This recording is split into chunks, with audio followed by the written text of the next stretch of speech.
पोलादपूर महाबळेश्वर मार्गावर आज दुपारी 2:30 वाजण्याच्या सुमारास दुर्दैवी अपघात झाला। या अपघातात दुचाकीवरील प्रवासी राज विनोद कदम वय 17 वर्ष यांचा जागीच मृत्यू झाला असून दुचाकीस्वार गंभीर जखमी झालाय। ही घटना कापडे हद्दीतील हॉटेल श्रद्धा समोर दुपारी सुमारे 2:30 वाजता घडली।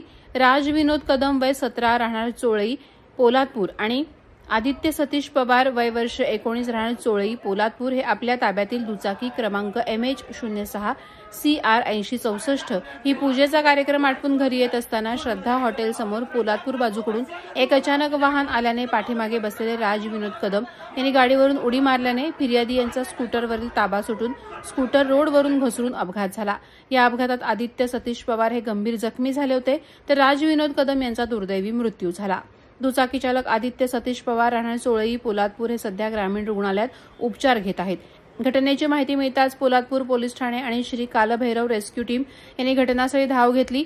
आरोपी विरोधात पोलादपूर पोलीस ठाणे यांच्या विरोधात भारतीय न्याय संहिता कलम 106(1), 281, 125(अ), 125(बी), मोटर वाहन कायदा कलम 184 प्रमाणे गुन्हा दाखल करण्यात आलाय। अधिक तपास पोलादपूर पोलीस ठाण्याचे सहाय्यक पोलीस निरीक्षक आनंद रावडे यांच्या मार्गदर्शनाखाली पोलीस हवालदार नितेश कोंडाळकर हे करीत आहेत। Bureau report Konkan news Marathi Poladpur Raigad.